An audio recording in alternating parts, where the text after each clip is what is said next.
Here we are, about to begin our voyage. The Nordhavn, so roll of 3. Heading back. There she is. There's Jim. We're doing some last minute. Hey Jim. Doing some last minute. Things, yeah. We're gonna be out of here in a few minutes, hopefully. An hour. Good enough. That's close enough for us. Hey.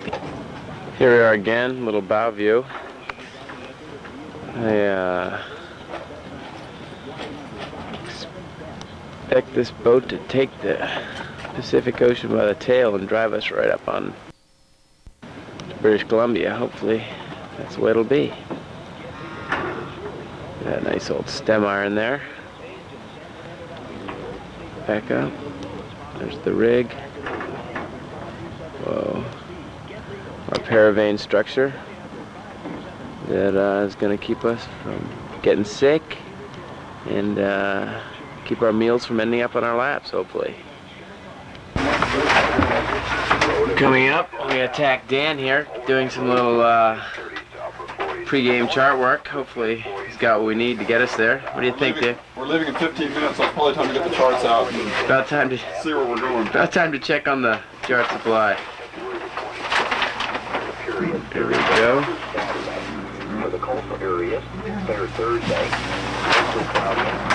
Beautiful. We're looking good. Up. Here's Joe.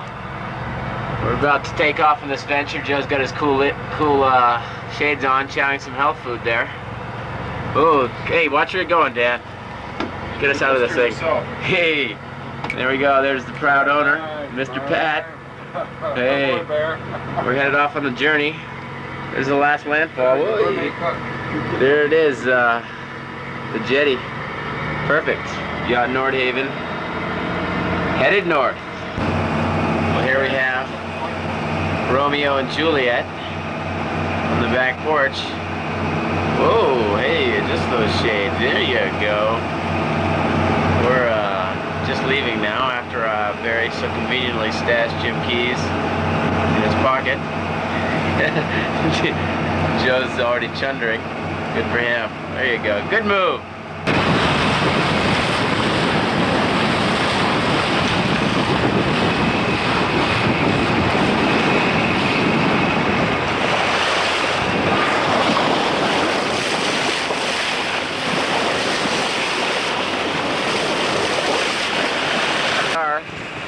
The wind seems to be picking up a bit, so do the seas. As a matter of fact, if you can come up here with me, we'll notice that we're getting a bit of a beam sea here.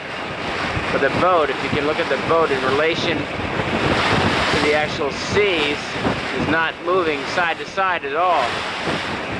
And that is largely due to the fact that our friends, the paravanes, are hard at work stabilizing this boat.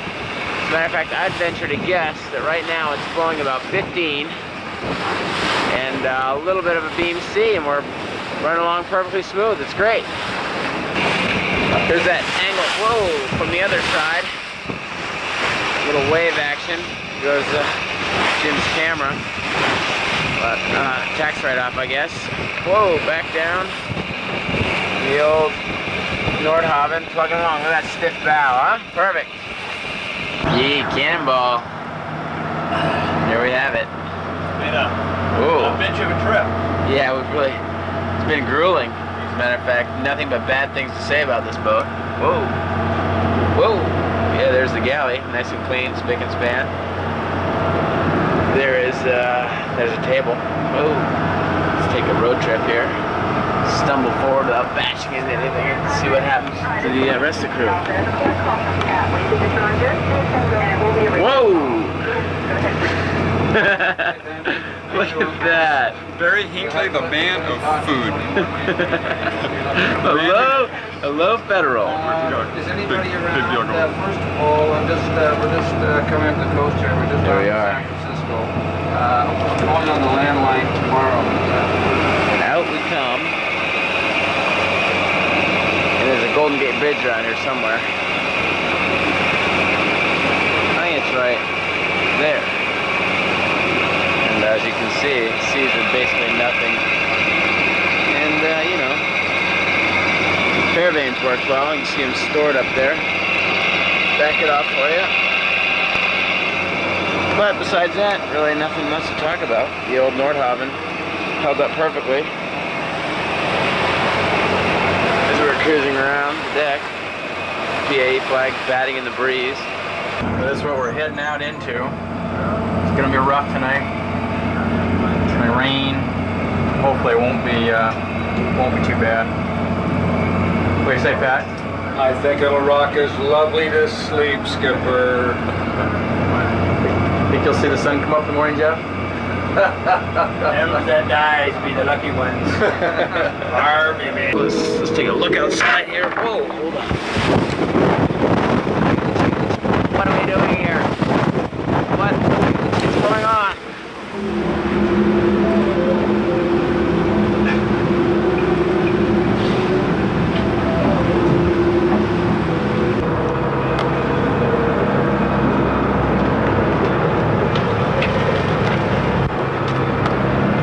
Those are some waves, my friends.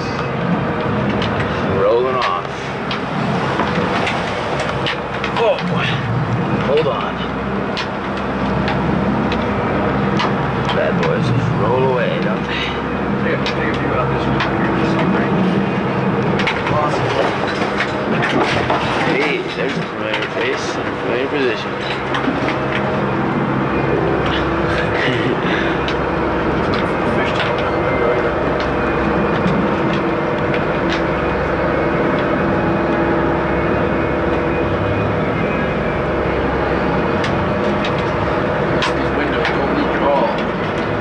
Isn't that cool?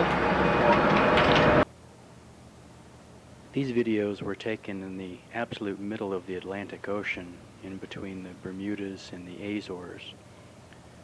And this is what we all dream about for an ocean crossing.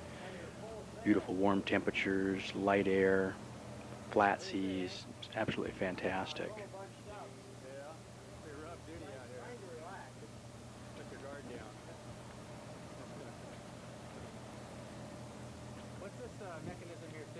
Where a cruising powerboat differs from a cruising sailboat is that the sailboat constantly searches for wind. On a voyage, for instance, from California to Hawaii, the sailboat would always take a southerly route to pick up the northeasterly winds, whereas a powerboat does not have to worry about picking up favorable winds, and often will look for the areas that they expect to find the calmest water. For instance, across the Pacific, you might go directly across the North Pacific High, in which you'd encounter conditions like this. In this particular voyage, we were a bit south of the normal sailing routes, so we were picking up high pressure. Boats 150, 200 miles to the north of us, the sailing yachts, would have had a bit more breeze than what was shown here.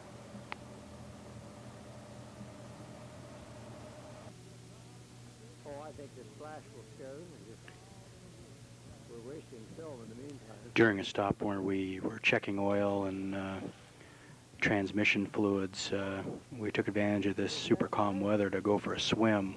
We had water temperatures that were in the low 80s and air temperature that was in the mid to high 80s, and it was really quite nice.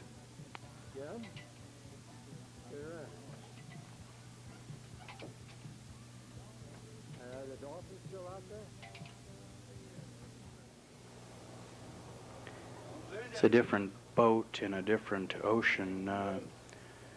We're aboard Soulmates, shown earlier in the video, on our delivery voyage from Dana Point, California to Panama. And we encountered some really excellent fishing along the way. This particular shot here was just a little bit south of Acapulco. And throughout the voyage, we had a line in the water trolling, and hardly a day went by when we weren't hooked up to a number of yellowfin tuna or dorado, wahoo. The fishing along the way was absolutely fantastic. On this particular delivery, we were real lucky in that we just had absolutely phenomenal weather. We were running down the coast in November, and during the 3,000 miles, we really didn't see any weather at all. What's shown here in the video probably is an example of the rougher weather that we got. And when I say rough, I mean wind speeds of 12, 15, 18 knots, rarely being exceeded. It was just an incredibly relaxing trip. Everybody slept, relaxed, read books. It was probably one of the most comfortable passages that I've ever made.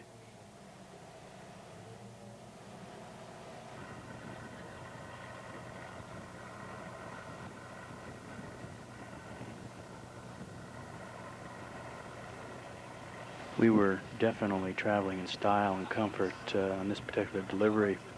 Even the seabirds found the Nordhavn a comfortable place to stop and rest.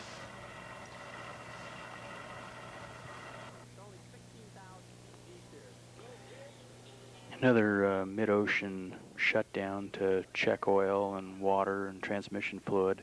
In this particular case, we were pretty far south, actually about 100 miles away from an island called Cocos Island. Air temperature was very, very warm. Water temperature was well in excess of 80 degrees. So after spending 8-10 minutes in an engine room, it gets pretty warm in there when you got an ambient temperature outside like this. So we took advantage of the stop to take another swim. And from the chart, we figured that we were swimming at about 18,000.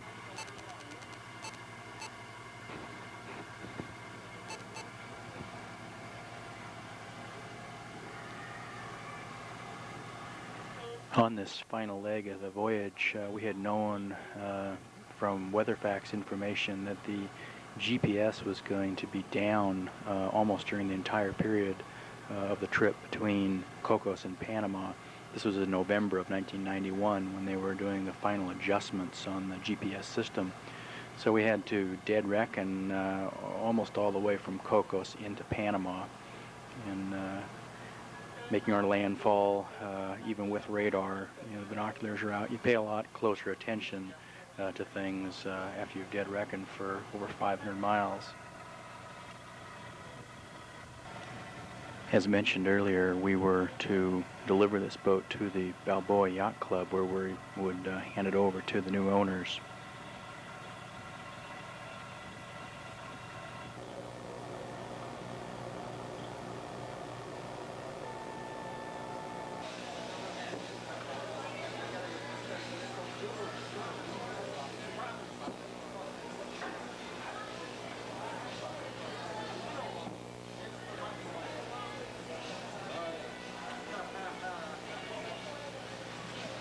Say a few words, Captain Jim.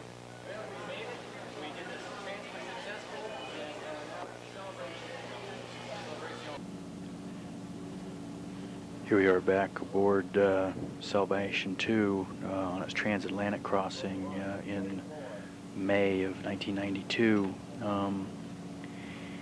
The videos shown earlier of the incredibly glassy, smooth water were taken in between Bermuda and the Azores, and this particular piece of tape was taken between Fort Lauderdale and Bermuda, actually about 200 miles to the southwest of Bermuda. So by the time we started enjoying that beautiful weather between the Bermuda and Azores, we had already paid our dues to a certain extent on our first leg. And the point of this video is to illustrate that while we all hope that we encounter weather like what you saw between Dana Point and Panama in that footage running from the Azores or up to the Azores, inevitably you are going to get caught out in some weather, and we got caught a little bit there off of Cape Mendocino coming out of San Francisco, and we got caught here. Weather conditions shown here were probably comparable to what we experienced off Cape Mendocino, where we had gusts recorded on our own anemometer of above 50 knots, but generally the average was in the mid-40s. We had seas that we estimated to be 18 to 20 feet, and that's what the weather statement called for, is 20-foot seas in winds in our 45 knot range. So we figured these were really force 8 conditions. The Nordhavn just handles this kind of stuff beautifully, and to a certain extent this was a new experience aboard Salvation, because I had never experienced any significant weather on one of the Nordhavns that was equipped with the active fin stabilizers. We'd of course experienced it with the paravanes. but the boat did very, very well. We never found we had to reduce speed on this during this period of bad weather. We were running in the 1600 RPM range and making just under 7 knots into this. But the fins worked beautifully. We never had any trouble with them. They made the ride really quite comfortable, and despite torrential rains, a lot of wind, lumpy seas, we were all able to sleep in our off watch, and life went on aboard the boat without too much discomfort. Like a well-designed, well-found cruising sailboat, the Nordhavn gives you a feeling of confidence that no matter what kind of weather conditions you're going to encounter, you're going to be safe and dry and be able to continue on. They should be here within half an hour, and we'll start serving breakfast at 8:30. The Atlantic crossing was really quite easy. It proved without any question, beyond a shadow of a doubt, the Nordhavn is a real passage maker. The run from Bermuda to the Azores, we could have bypassed the Azores quite easily and gone on to Gibraltar. When we arrived in the Azores, we had in excess of 1,000 miles of reserve range left, and actually a non-stop trip across the North Atlantic could be done, say from New York on across to England without any problem at all.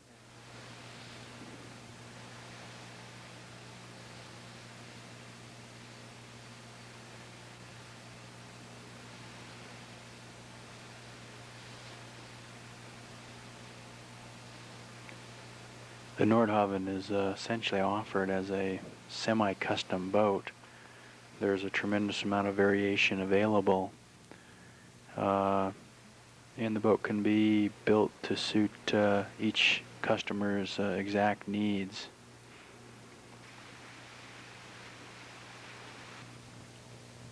These are honest, fun boats that won't let you down.